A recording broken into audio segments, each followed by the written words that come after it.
What you call that noise? The XTC Podcast. XTClimelight.com. What do you call that noise? What do you call that noise?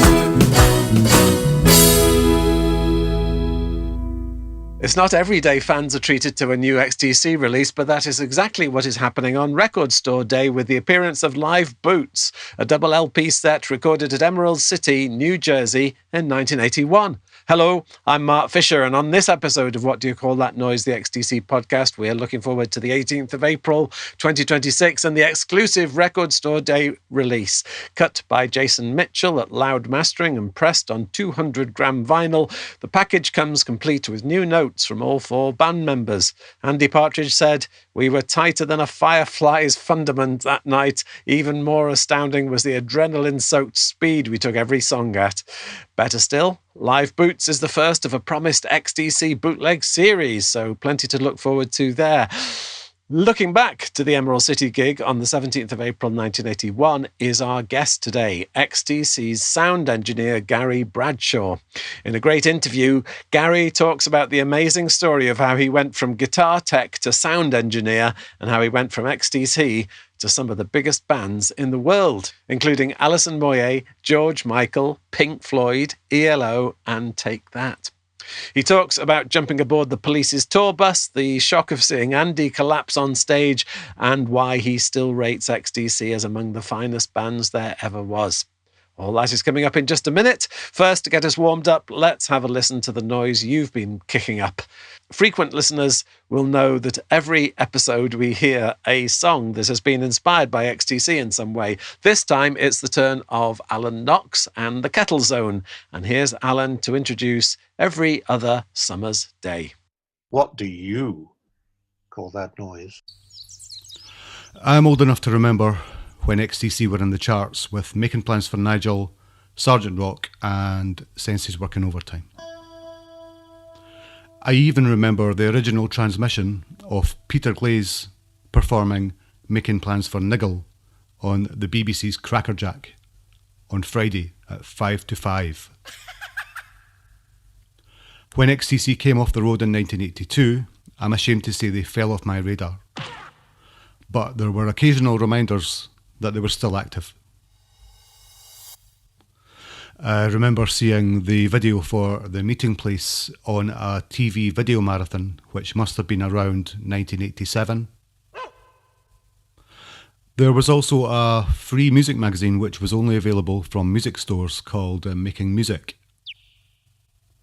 There was a piece on bass players' favourite bass lines where Colin Moulding talked about Paul McCartney's bass line on Rain. I'm sure there was also another piece where Dave Gregory talked about wah-wah pedals. This must have been about the time of Oranges and Lemons. Then, one Saturday morning, there they were on the chart show. XTC were back in the actual charts with The Disappointed. A few weeks later, Simple Minds manager Bruce Finlay played the Ballad of Peter Pumpkinhead on his Sunday afternoon show on Radio 4th. Bruce had also played one of my demo tracks, but that's another story. I bought the single on cassette with War Dance on the B-side and loved them. I then bought the current album Nonsuch, which had 17 tracks on it, bought a cassette of Waxworks and Beeswax, which had all of the singles, B-sides and EP tracks up until 1982. That must have been around 30 tracks. While I was absolutely loving what I was hearing, it also dawned on me, as a fledgling songwriter, this is how good you have to be. I've kept plugging away though, and have finally released a single. The drums are quite big, and the song is built around two interlocking guitar parts. Where could I have possibly nicked that idea from? Anyway, that's my story, sad but true. Thanks to Mark Fisher for all that he does to fly the flag for XTC.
What do you call that noise?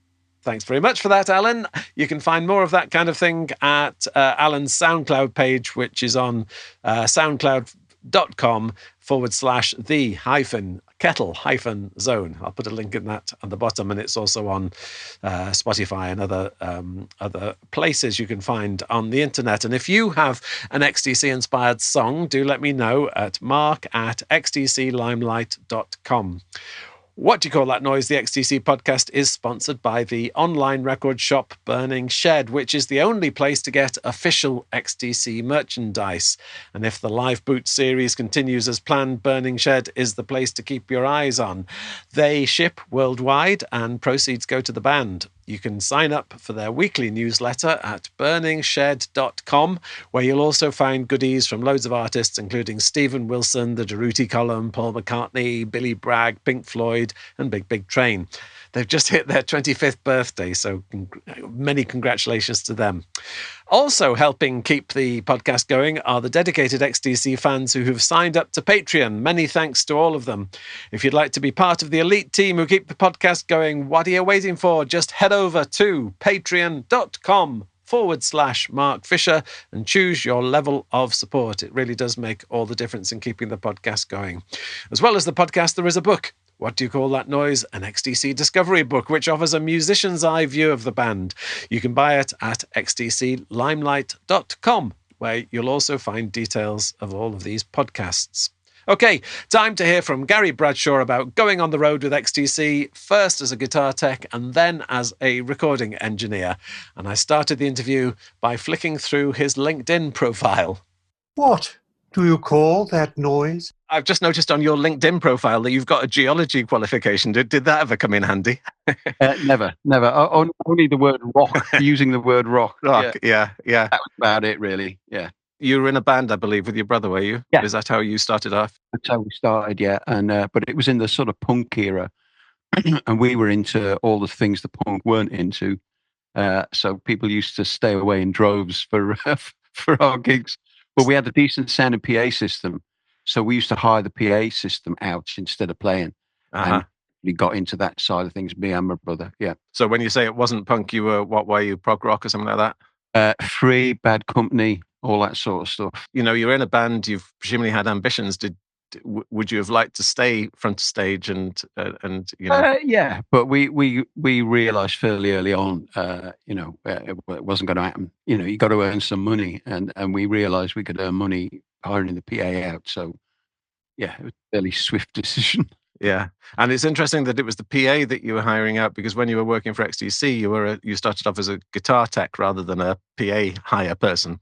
That's right, because my brother used to do all the mixing stuff. We had a little home studio for our recording stuff, so he always did all that, and it was always up to him. So when we sort of started touring, I just used to look after the backline stuff, and occasionally I did monitors when we hired in a second desk, and they let me do the monitors. Did you then start hiring yourself out? Yeah, as a guitar tech. Yeah.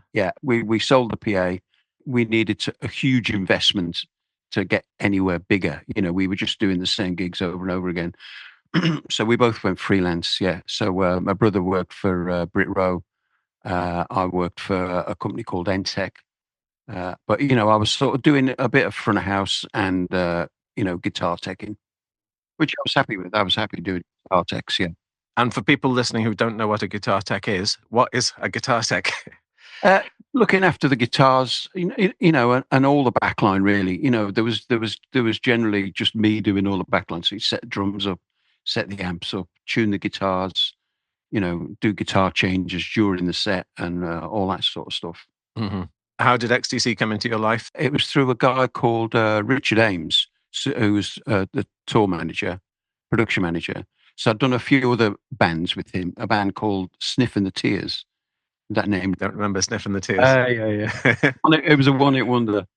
Did American tour with him. It was the first time I went to America. That was 1979. And then we finished that and he said, "Oh, I'm going to do this band called XTC. Do you want to come and do that? You can do guitars." I went, "Oh, okay, yeah, I'll do that, yeah." So that was at a point when they were established and they were getting bigger all the time. So you were coming into a professional outfit then at that point. Yeah. So it was Black Sea was the album that was out. Yeah. Because it was Barry Andrews was in the early days, so I never met him. It was Dave Gregory. They'd already done loads of gigs when I joined. Yeah. And I presume, I don't know this for a fact, but I presume in the early days, Steve Warren was around, but, basically they would have been doing their own guitar tech, wouldn't they? If when you're first starting out. Yeah, I think so. Yeah. I think I think they used to do the stuff themselves. So I'm not sure if there was other guitar techs prior to me, but yeah, or Steve Warren would have done it. Yeah. So initially, you were there as a guitar tech. Steve Warren was there doing this mixing and so on. Was the crew bigger than that? Was it just the two of you at that point? It was just the two of us and the tour manager, Richard Ames. Yeah, we used to just use the monitor person was whoever was there with the PA. Steve would do out front, and I'd sort of go around and check levels in monitors, knowing what they wanted, But yeah, and then go back to doing guitars. What was your initial impression of XTC as a band, as human beings? Nice people, they're just lovely people, and great, great music. Difference. They're in their own category, really. They came on the end of the punk stuff, but they weren't punk. Pop, really, like this is pop, sort of sums it all up, really, isn't it? Yeah. Mega impressed with them. Terry's drumming, the lyrics and stuff, and because there was two of them main singers, Colin and Andy, it was good. Yeah, it was good. Yeah, and there was particularly by the time you had joined them, they were a really tight musical machine, weren't they? They were, yeah. They'd done loads and loads of gigs. I was looking the other day at all the gigs they'd done before I joined. I think they got an award one year for the most gig ever. I mean, Ian Reid just worked them to death. Tour, record, no time off. He just, he worked them too hard. Yeah, and it really is astonishing when you look at. Exactly as you say, you look at the tour schedule and you realize that there's like a month off or something, and then they're in the studio. So that in that month, that's when they were writing the next album, or 2 months or something. Yeah, busy all the time. Kept them busy all the time. Yeah. Plus doing interviews and all promos and everything else. Yeah. But one of the things that people often say, and I think the band themselves say, is that I don't think they could have done that unless they were good mates and there was a huge amount of good humor and so on. It must have been unless you disagree, I think the impression I get is it was good fun hanging out with them. It was good fun. I remember doing gigs and before the band went on, when the support band was on, just hanging out with them in the dressing room. And Andy Partridge is just a funny guy, great storyteller. And he'd just keep everybody entertained. He'd be going about things that happened in Swindon, people he knew in Swindon who were odd, and gigs and stuff like that. And it was just great. It was a happy ship. They got on, they all got on, and it was great to hang out with them. Tell the story of how you went from guitar tech to sound engineer on a single plane journey, as I understand it. Single plane journey, yeah. So for some reason, Steve Warren didn't want to go to America because it was supporting the police. Yeah. Actually, I can tell you the reason. The reason, as I understand it, is that he wanted more money from Ian Reid, who was treating him badly. I knew that, but I didn't want to say that. I don't mind saying it. I think he said, my missus said, I'm the most important one here. I'm the last in the chain. If I don't get it right, it's going to sound rubbish, so I should get more money, than the band. Good luck with that, with Ian Reid, yeah. So we got on the plane to America. So I had an empty seat next to me, which is where Steve Warren would have been. Mm-hmm. So halfway through the flight, Andy come up and sat next to me and said, "Have you ever done any of this? Mixing malarkey? Have you done any of it?" And I went, "I've done a little bit. Nothing as big as you. You've been on Top of the Pops and Old Grey Whistle Test. Not done anything as big as you." And he said, "Well, you know the songs. Do you want to do it?" And I went, "Okay, yeah, I'll do it." He went back and he got a pen and paper and he wrote down all of the stuff I need to know for each song. Just hang on there. I've got them. So there's 3 sheets here. I found them the other day. They're in a box. It's quite interesting that he had such a keen idea of song by song how he needed to sound live. But it was great. So I knew the songs. I'd done a load of gigs with them as a guitar tech, so I knew them. But it was great listening to him going, this what this song is about, the idea that was in his head, the songs he wrote, and what should happen, the arrangement, what's the important stuff. you know, what he's doing, what Gregsy's doing. You know, there's keyboard bits, the drum sounds, effects. It's all there, and I just stayed with that all the way through.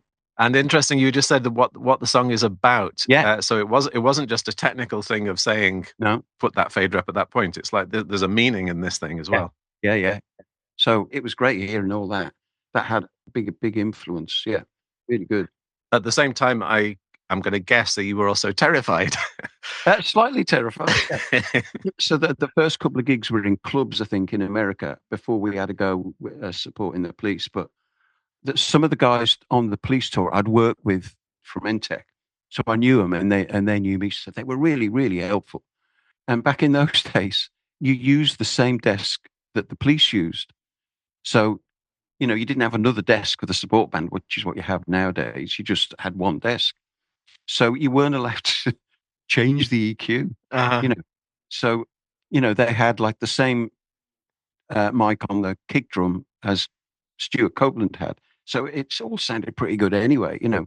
But it was great for me to see what the police sound engineer had done, because we're now in much bigger gigs. You know, I'd only done sort of clubs. And they were just helpful and just explained things. And like they were saying, clearly you've just done clubs, and doing clubs, it's just getting the vocals above the racket that's coming off stage. But he said, these gigs here, you turn the PA off and everything's gone. You know, you need to do a much fuller mix, not just the vocals. Mm-hmm. They were good at pointing all that stuff out, which is sort of obvious when you think about it. But when you're there nervous, you know, in some big, horrible sounding arena in America, they were good, you know, and explained about compression, what you should do, you know, what it's supposed to do, what not to do. Yeah, really good, really good. So you were learning on the job then, in that sense? Yeah. Presumably from the best in the business, if it was the police. Yeah. They always sounded good, you know. Yeah.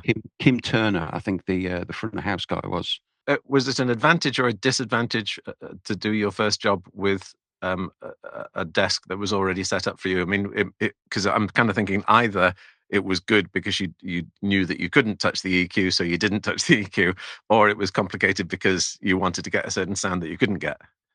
Well, a bit of both. It was good because it pretty much sounded good. You know, I thought, well, that sounds good to me. You know, I'm not going to change it. You could move the faders, but you weren't allowed to use the gain or anything like that, which, because otherwise it's going to mess their sound up. So it was good, you know, just to sort of to hear what it should sound like. If I'd have started from scratch, I don't think, you know, just turning things, hopefully, randomly to pushing buttons and stuff. It probably wouldn't have been as good. So that was lucky. That was lucky for me to get that insight into how the police did it, and I just sort of copied what they did basically when we did gigs on our own. I can tell you what you were doing in April 1981 because I've got a list here. So you, the 2nd of April 1981, you were at the California Hall, San Francisco. Oh, right. Then April 4th, 2 days later, at the Hollywood Palladium in Los Angeles. April 6th, the Cleveland, Ohio, or I don't know what the venue was. April the 7th, Park West Theatre in Chicago, and then April the 8th, Detroit, then Baltimore, then New Jersey, then Brunswick, New Jersey, Boston, and Providence, and then the Emerald City Cherry Hill gig in New Jersey. I remember that, which is the one that's been recorded. Yeah. Is that from Dave Gregory's list? That's Dave Gregory's precisely remembered, accurate. Yeah, he's so good. Yeah. So those are all decent-sized venues, much bigger than you'd been used to previously. Well, the bigger ones were the supporting the police ones. The XTC ones were still at clubs and sort of theatres, right? Stuff like that. So you could ease yourself in that sense. Yeah, that's it. It'd be a different PA every day, you know, and a different mixing desk every day. Yeah, it was definitely learning on. You know, you got to get your head around it, and you know, some of the PAs would be okay, some of them weren't, and you just got to do the best you can. And were the band conscious of good sound and bad sound? Because I know for when you're in the audience, it's really obvious when you've got bad sound, but maybe not always from the point of view of the band. Well, I'd sort of try and explain to them what the situation was after the sound check, you know, and they were always pretty good. They'd just go, well, just do what you can. They'd be aware of it. Yeah.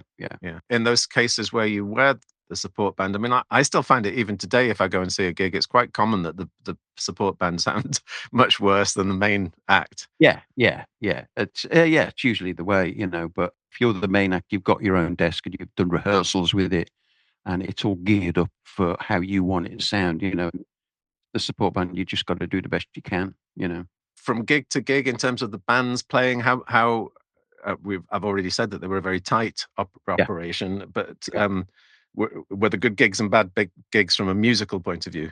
I think they were always pretty good. They were always up for it. It was never a sort of half-hearted thing. It was they were always geared up for it. They were always revved up and came flying at you at 100 miles an hour. All four of them. Yeah, pretty good. Yeah, gigs were always good. They were just a great live band. I saw them on either side of this. I saw them twice. Once at the end of 1980, and once they got back to the UK after that tour. So, and that was my starting point. It was the first band I ever saw. So Really? it really feels Wow. like I started at the top at Manchester Apollo. Oh right, okay. So what was that? Black Sea, or was that? Yeah. So Black pretty Sea? much it would have been this kind of set that you were doing. I mean, the second time, some of the material from, Started coming in. Yeah, I think there was maybe 3 songs from English Settlement. So Snowman was in there, and Yeah. maybe Ball and Chain. I can't remember. So the Manchester one would have been with our own PA and our own desk and all that sort of stuff. That was them headlining. Who was the support band? Can you remember? There was a band called Modern Man. I think that was the Okay, Manchester one. Does that ring a bell with you? Well, yeah. Yeah. Who I never heard from again. It was one of those things, because I was just 16. Me and my friend had never been to a gig, and so we were just really impressed with Modern Man. Never mind, because they were loud and big and whatever. Yeah. Oh yeah, Manchester Apollo. Yeah, good gig. Yeah, Yeah. nice gig to do. Yeah, good stand in there. Yeah, bit old theatre. And do you find that you can remember individual gigs Yeah, after all that time? Yeah. I can't remember that Manchester one. I remember that Emerald City one for some reason, because I think I've seen it a couple of times looking for live stuff on the internet. And go, There's a bootleg of on YouTube of it. Yeah. vaguely remember that one. Yeah. Yeah. And I know the name. That it rings a bell. Yeah. And as I understand it, the thing that's being released on Record Store Day is taken from a radio. It was a bootleg, but it was broadcast on the radio. So did the radio have its own recording separate to you? You didn't work with them, or did you work with them?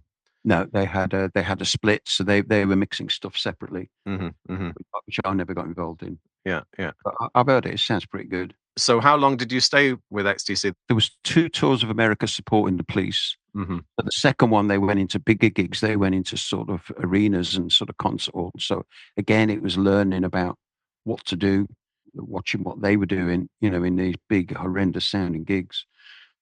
They supported the Cars once in Madison Square Garden. Yeah.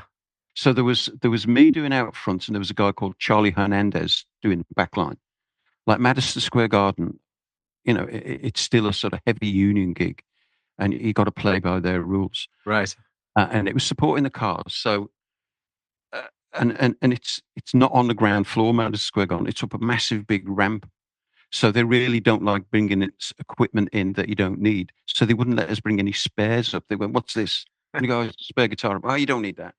So the band are on stage, and I think they'd done 2 or 3 songs, and Andy's guitar packed up. And he's one of them blokes who has to have a guitar. He can't stand there and just sing, and he has to play. So he just stopped. He just stopped playing and walked off, and the rest of them walked off. But I was at Charlie and Anders had gone running down the ramp to go and get the spare amp, a good 10-minute walk away. And I was at front of house, and the stage went empty.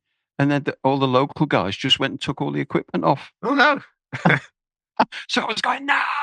I don't know where the tour manager was. So I ran back down to the stage, and the local American guys were going, "Hey, these limey guys, they only play for about 3 fucking songs. What the fuck's going on here?"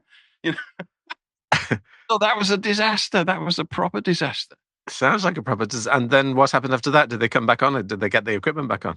That was the end of it. Was it? They did about 3 or 4 songs. They did 2 nights there, so they did the second night, and the second night was okay. But yeah. And what was the technical problem that stopped? Was it the amp that his amp was it? packed up? Yeah, he used to have loads of gigs. His gear just stopped working.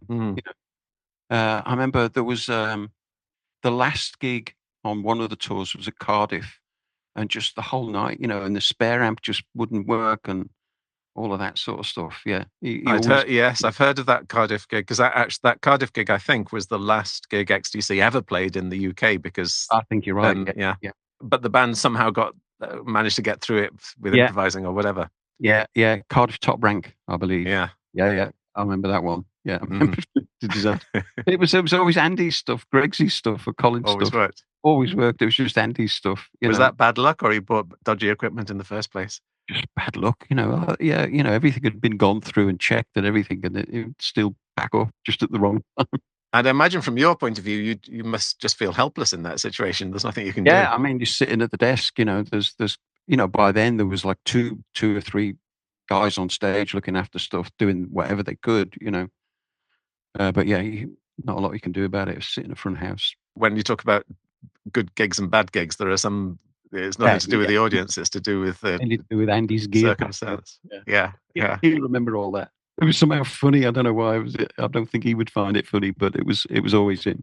And the other thing about touring, particularly in America, is it was grueling. I was just reading that you ended up in the police's tour van for some of that time. What was all of that like?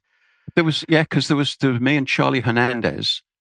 So the police crew had a tour bus, but there was only one spare bunk on it. So we'd take it in turns to travel overnight with the police crew.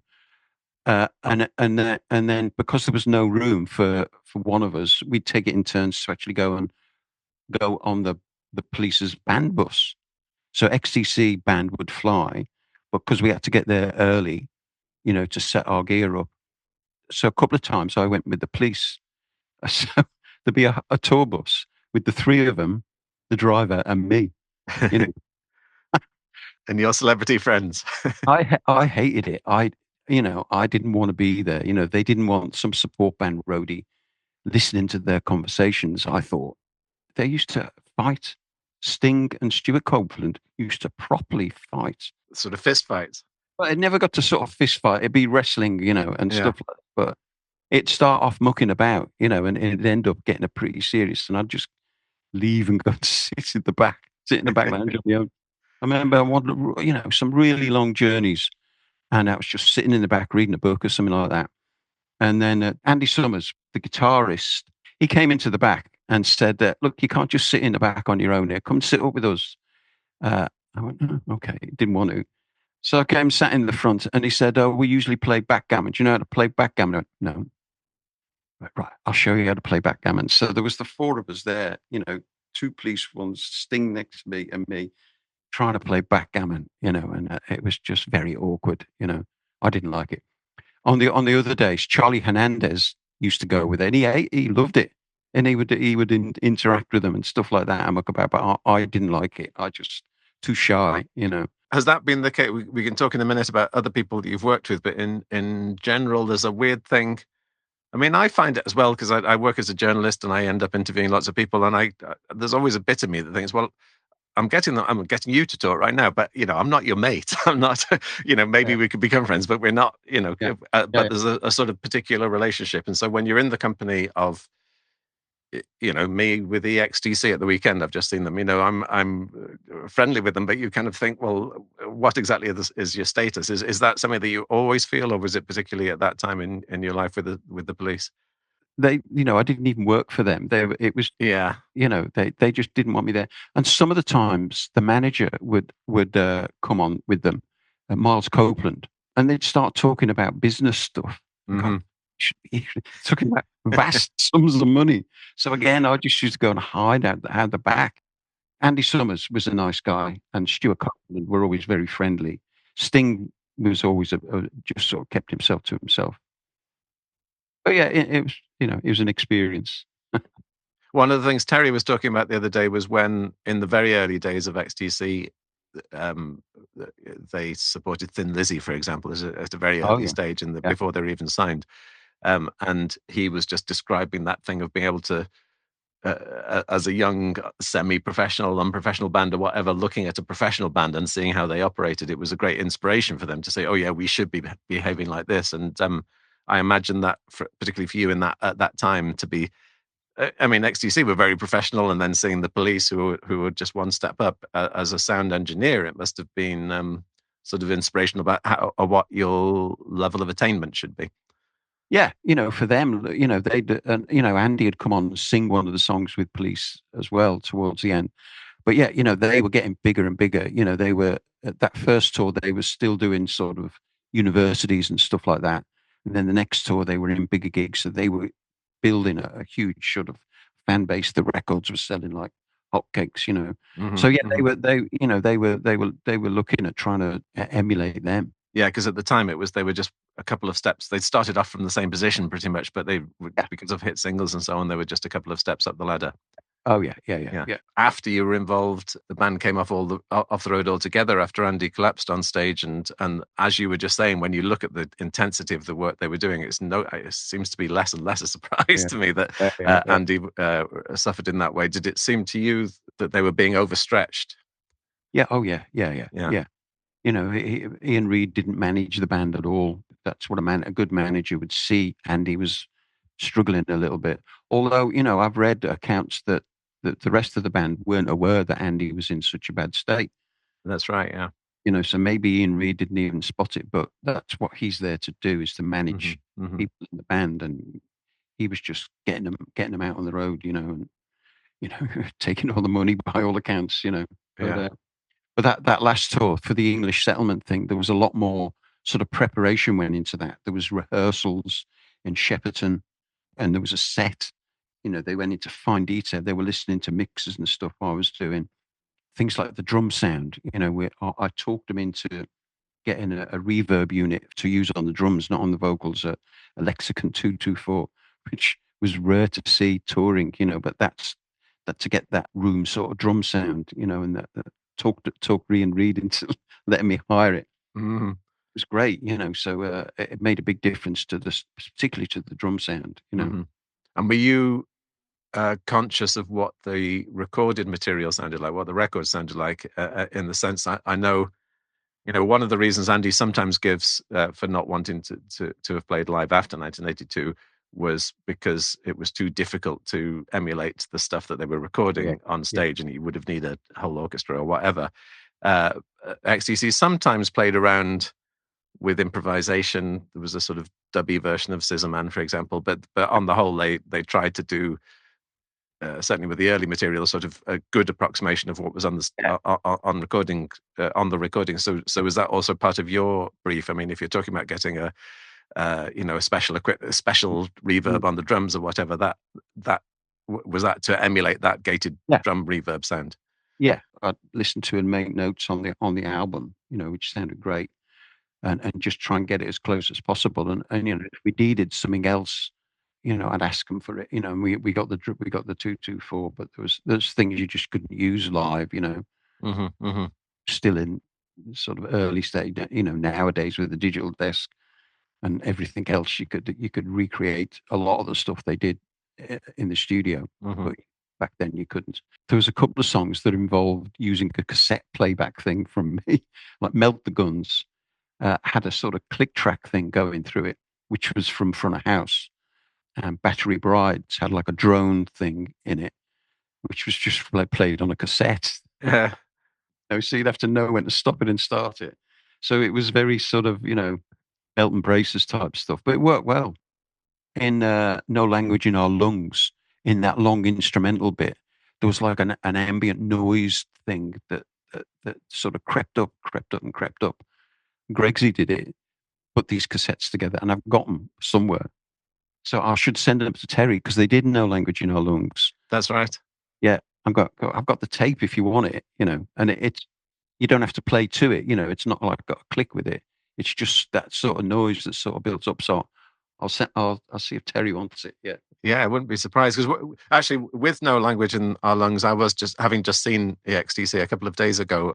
I have thought this many times before, but I thought it again at the weekend, which is that a song like No Language in Our Lungs, it's clockwork, the way everything fits together. Every part in XTC, and in every song in XTC, every part is distinct. A distinct drum sound, a distinct lead guitar, distinct rhythm guitar, and so on. and somehow they all fit together. So you never get a sort of bland drum in the background or just a uniform whatever on the guitar.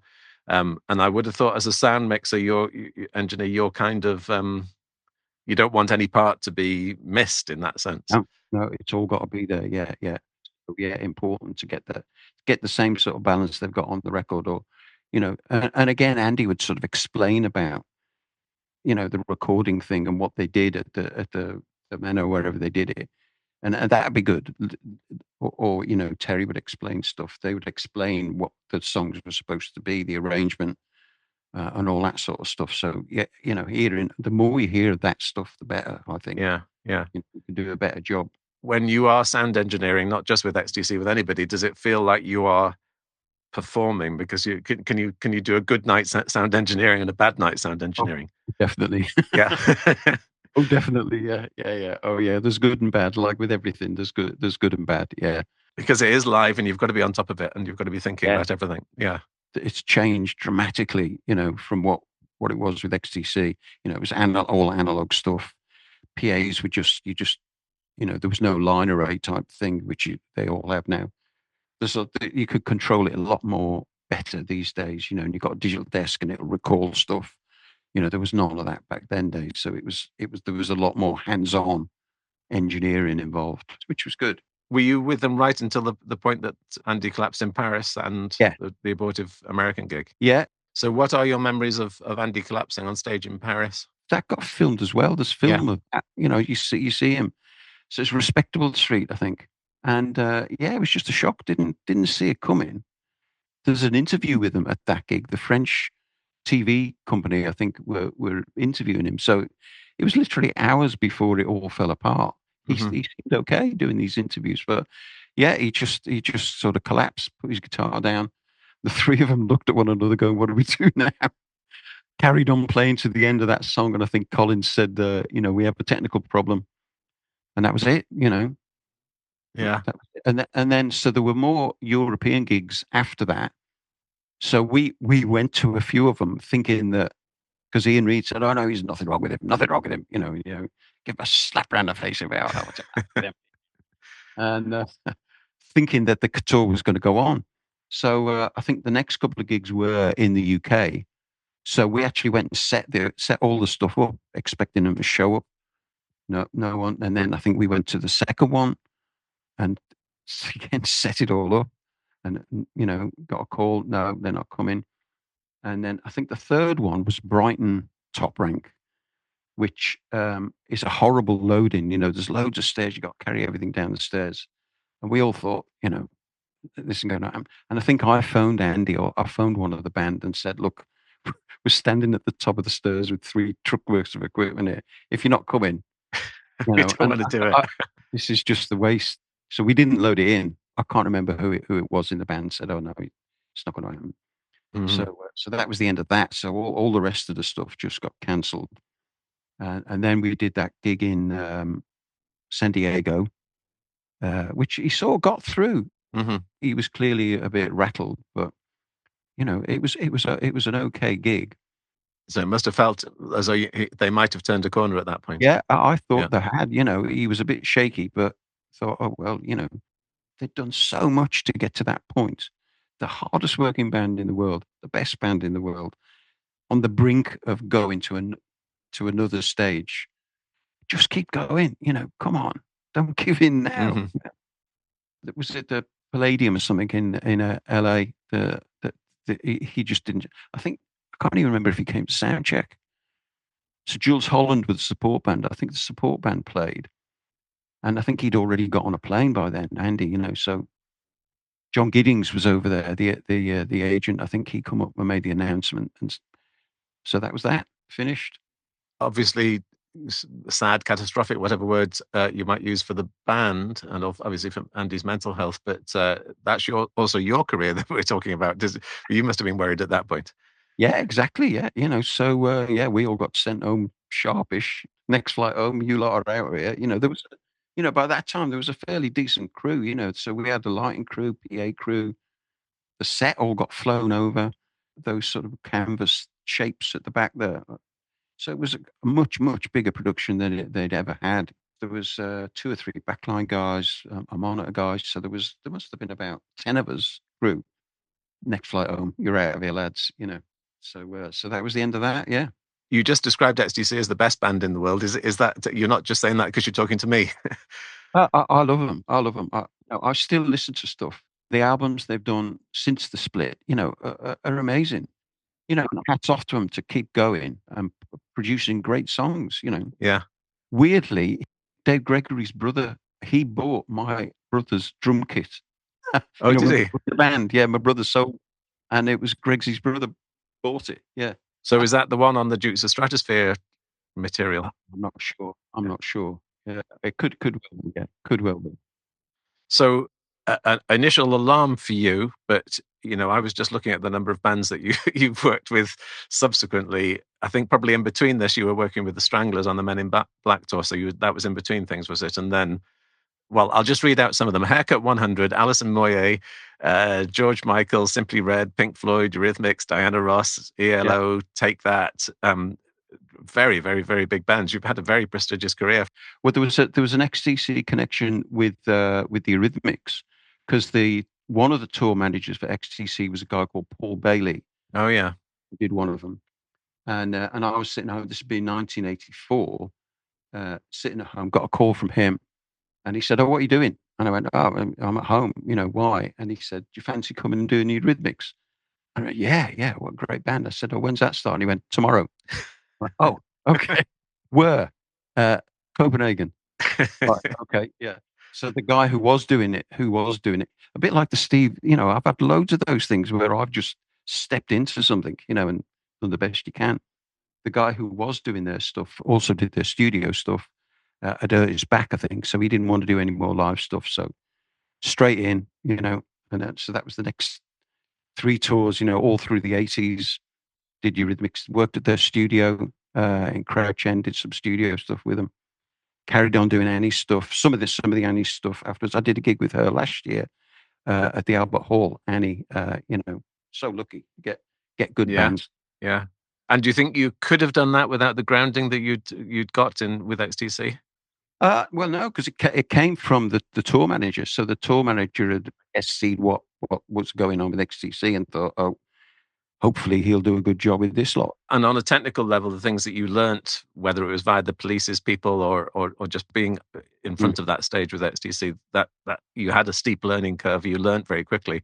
Yeah. I'm just wondering whether you felt, whether you could have felt as qualified as that had you not had that little XTC moment in your life. No, I think no, it's definitely down to XTC, and they were willing to trust me, and they knew I hadn't done much, so I'd never felt pressured from them, and I think they just let me get on with it, and and the fact that all the early ones were with people watching over me from the police, it was I was just lucky, it was lucky all the way through, This isn't universally true, but a lot of the people who've become very successful and famous and all the rest of it, they're often very nice people as well as being very talented people. And because they're good at getting people like working with them, they generate a good atmosphere and so on.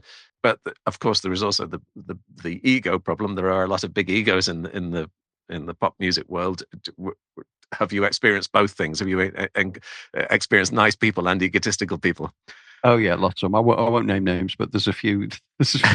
We'll never see again.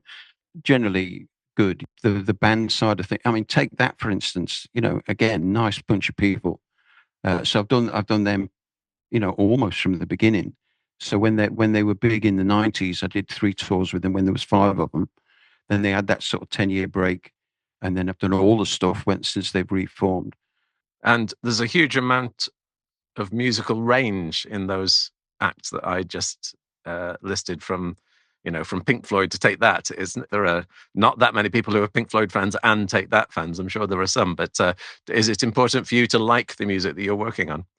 I think you can always find something in there. So one of the tours I did, which I really wasn't looking forward to, was Leonard Cohen. Like, I remember when I was a student, people either loved Leonard Cohen or hated him. I hated him. No, I can't listen to that. So I got asked to do that tour, and I agreed to do it, and I ended up being a fan. Once you're exposed to it, and get into it and you listen to it, getting lyrically fantastic. Loved it. Did 6 months with him in 1985 and loved it. One of the best shows. And again, just a nice guy. And funny. You would think, and you don't associate it with fun, do you? and the jokes.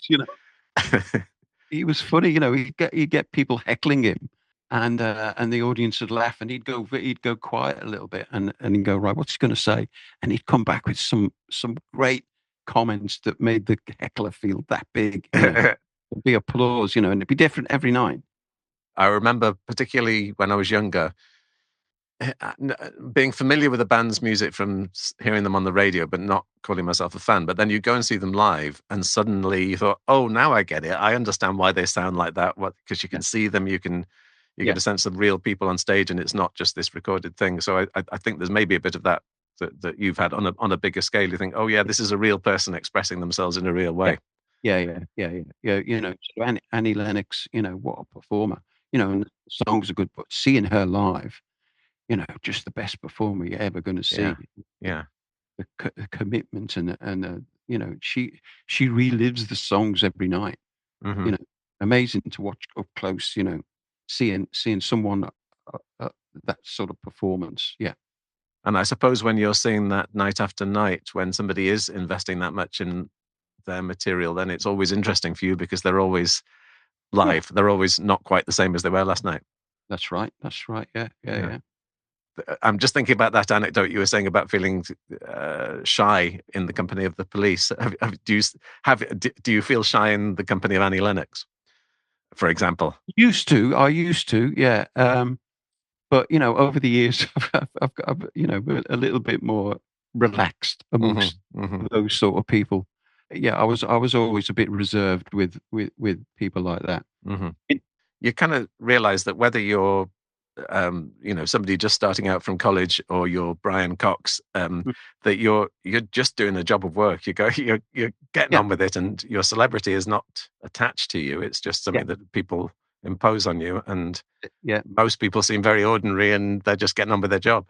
That's it. Yeah, I think when you think of it that way, it's a much better thing to do. But when you're dealing with someone like George Michael, it's not that straightforward. Mm-hmm. It could be a bit daunting, or I've done a couple of McCartney gigs. Just can take your breath away a little bit. Yeah. And I'm talking to you in the context of live work as an engineer, but by the sound of it, you've done some studio stuff as well, have you? Yeah, little bit at the Rhythmic Studio. In between two tours, I worked there for like 18 months, just as the sort of house engineer. But learned a lot. There was a couple of little projects. I did a tour with Brian Ferry, and I mixed the sort of the show. There was a DVD released of it, or a VHS video release of it. So I mixed that.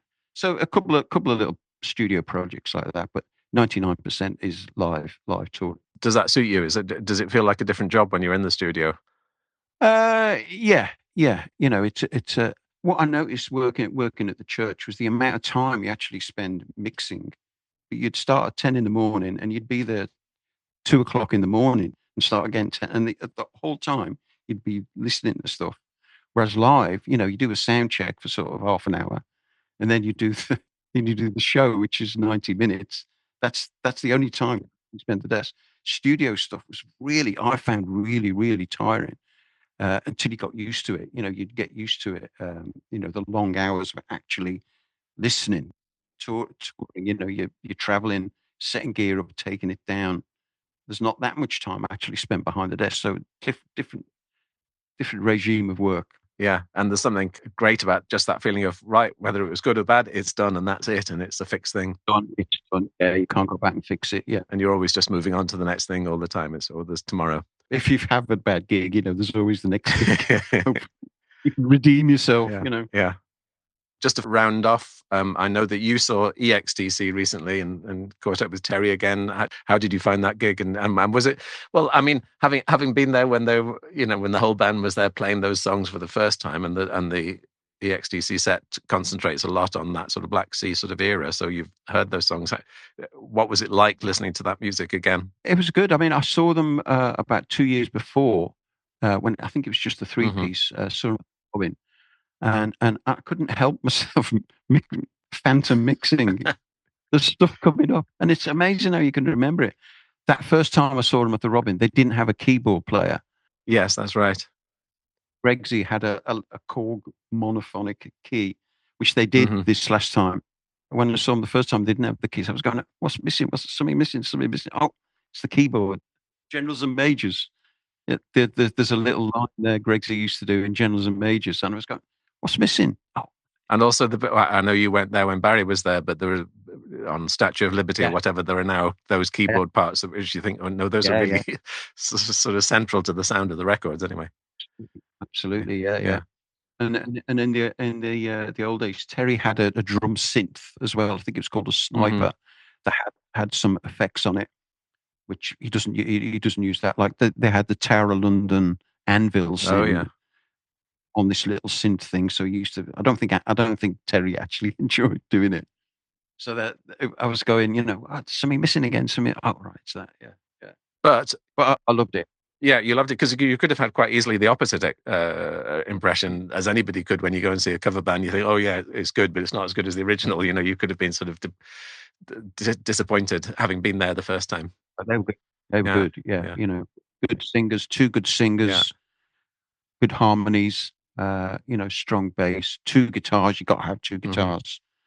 I was really impressed with it. And our house drumming. And as I felt, not just with EXTC, but also with other cover bands, when you see a whole set, particularly one that goes beyond the time when they were originally touring, you kind of just get a snapshot of what good songs these are.